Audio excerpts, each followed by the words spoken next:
What is up, everybody? True Boxing here. Thank you for coming back to get hit with the truth. Today we are doing the what's next on the pound for pound king, Terence Bud Crawford. I love that I could say that without any dispute.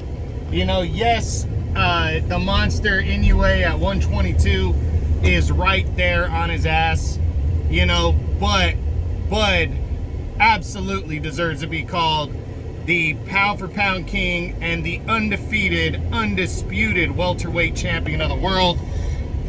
Before we get into that, if you guys could smash the like button, leave a comment, subscribe to the channel. I really do appreciate any and all support that I can get as I try to build my channel up here. And if there's anything you don't agree with or you don't like, just give me a thumbs down or leave a comment letting me know why. So back to the pound for pound king, Terence Bud Crawford. Now, hey guys, you guys know me. You know I'm a Canelo fan, and I enjoy Canelo being the pound for pound king. But I am very happy for Terence Bud Crawford being the pound for pound king of boxing, the undisputed welterweight champion. I believed in him from day one. I picked him to beat Errol Spence from day one. And, you know, it's vindication, not just for me, but for him. He had, you know, he definitely had all the tools and the talent, but, you know, bad promotions and stuff like that, being with a bad, you know, the wrong promoter. And don't get me wrong, he should take some responsibility with that too. Caused him to have the resume that he had in terms of not truly great fighters all across his resume. But all that being said, don't matter now. He's the undisputed welterweight champion of the world. And now the big question is, what's next for him following this victory? Well, you know, does he stay at 147? Does he move to 154? I think there's a lot of, you know, things to talk about here. So let's jump right into it.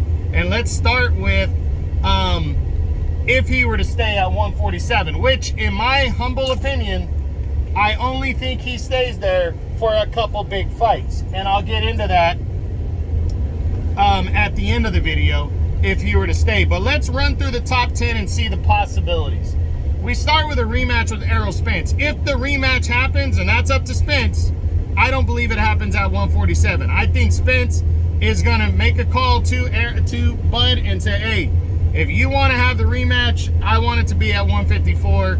Or he's going to say, I want to rematch you, but at 154, if the rematch even happens. Personally, I'm leaning towards, because it was such a one-sided beatdown, that Spence won't want the rematch. But if he does, I think it's going to take place at 154. So that's my opinion there. Then we look at Boots Ennis, the IBF interim champion. I don't believe Bud is going to fight Boots. He's already said he wants bigger and better opportunities. And there's some dumbasses who think that he's ducking Boots. No, he isn't. It's the same thing as Canelo wasn't ducking Benavidez. Benavidez needed to do more. You know, Bud has earned the right now to fight in big major fights against big major fighters. Don't get me wrong. Jaron Ennis Boots, he might be better than Bud. He might be. But the thing is we don't really know yet. And Bud doesn't have to fight him because it's high risk, low reward. Bud deserves the big money fights at this point now, and that's what he's going to go after. So I don't see him fighting Boots. If he's got to give up the IBF title, he's going to do that, and he's not going to fight Boots. So anybody who's got their hopes up, I highly doubt that he fights Boots next. Then there's your Dennis Ugas. There'd be no point in that. Ugas already got his ass handed to him last year against Errol Spence Jr., and Bud just beat the shit out of Errol Spence. So no way he fights Ugas. Keith Thurman, I think this is one of 3 possibilities if he stays at 147. And of course, let's take out the outside chance of what's his name, Errol Spence at 147. I think it's a way outside chance they rematch at 147. But I guess because Bud has the titles, maybe that might be appealing to Spence in some kind of way to go after him in a rematch, but I don't see it. Okay, next, Imantas Stanionis. No need for this one. You know, Stanionis is technically a mandatory to Bud now that he's the WBA champion, but Bud doesn't have to fight him, and Stanionis is another guy who's kind of high risk, low reward. And if Bud beats him, people are going to be like, so what? This is who you chose to fight after Spence. Bud's not going to fight him. Virgil Ortiz Jr. is moving to 154. There really isn't Virgil Ortiz hasn't really beaten anybody to earn a Bud fight. I don't see him fighting Virgil here or at 154. Radza Butayev, absolutely not. No way. Cody Crowley, no way. And Romain Villa just got his ass beat by Boots, no way. So those are the guys at 147. Now 154. Jermell Charlo, the current undisputed champ. I don't believe that's next for Bud. If he fights at 154, I think he's going to come up and fight somebody else. Maybe Errol Spence, somebody. But I think the Charlo fight happens next year because Charlo's going to fight Canelo September 30th. I think Bud wants to come back in between then. And we know Charlo is a guy that only fights every 7-8 months when he's fighting on the regular, when he's not injured. You know, so I don't see Charlo, unless he beats Canelo or loses a close decision, I don't see him having a quick turnaround fight. And I think Bud's going to want to get back in there in a bigger fight maybe before the end of the year, at the very beginning of the year. I don't think Charlo will be ready by that point. So I don't see it. It's an outside possibility, but I don't see that fight happening next. WBO interim champion and future WBO champion Tim Tszyu. The reason I say future is when Charlo enters the ring against Canelo, automatically Tim Tszyu's being upgraded to champion after Charlo gets announced as the undisputed champ. Tim Tszyu, once the announcements are over and the fight starts, Tim Tszyu is being upgraded to WBO super welterweight champ. That being said, I absolutely believe Tim Tszyu is a very, very possible option. Here's why. Crawford will lock up a title. Crawford can move in front of any mandatory challenger because he's a WBO champ at welterweight, and Tim Tszyu is a valid option, a very solid option. And if he beats Tim Tszyu, he has one of the belts that Charlo has, and then Charlo would have to fight him. Or they could fight for all the belts for Undisputed at 154 next year. So very possible that I think Tim Tszyu could definitely happen, and might be the most possible. Brian Castano, no point in Crawford fighting him, just really wouldn't be a point. Charlo already smashed on him, and he hasn't fought since then, so I don't see Castano being an option. Brian Mendoza definitely could be an option. Why? Because he's a WBC interim champion. The WBC might upgrade Mendoza or might name Charlo the champion in recess and allow Crawford to fight Mendoza for the WBC title. And Mendoza is kind of a gimme opponent for Crawford to earn the belt and to later on lead to a Charlo fight. So yes, I think Brian Mendoza is also an option. Sebastian Fundora, too big. He's coming off a loss to Mendoza. Doesn't have anything that Crawford needs, so I don't see it. Erickson Lubin, bad matchup in his first fight for Crawford, and he doesn't really bring anything to the table for a pound-for-pound fighter right now. No titles, no big name. It's not going to happen. Magomed Kurbanov, not seeing it. Michel Soro, not seeing it. No way. Tony Harrison, no way. And Danny Garcia is already in the mix for a title shot at middleweight, at a catchweight, 155, for the middleweight title against Erislandy Lara, so I don't see that one either. And then Yoenis Tellez, he's kind of in the top 10 now. He doesn't bring anything to the table. Now, we went through those two divisions. Let me mention two more fighters that are possible. Tank Davis. He's called out Bud. Tank definitely doesn't like to fight the best fighters in his own weight class. But here's a kicker. He might be down to fight Bud because Bud's the pound-for-pound king, and he has a built-in excuse of, I'm going to move up 2 weight classes, challenge Bud in a super fight, and if I lose, I went up 2 weight classes and challenged the pound-for-pound king of boxing. You see Charlo moving up 2 weight classes for Canelo. Why not take the risk and see what happens? And because it's a huge fight, and it would be likely for Undisputed, or at least for most of the belts at 147, I think Tank might take that chance. He doesn't have anything else big going on right now. He's not fighting any of the other big dogs. I think it's very possible that Tank and Bud could fight each other next. The other option, Teofimo Lopez.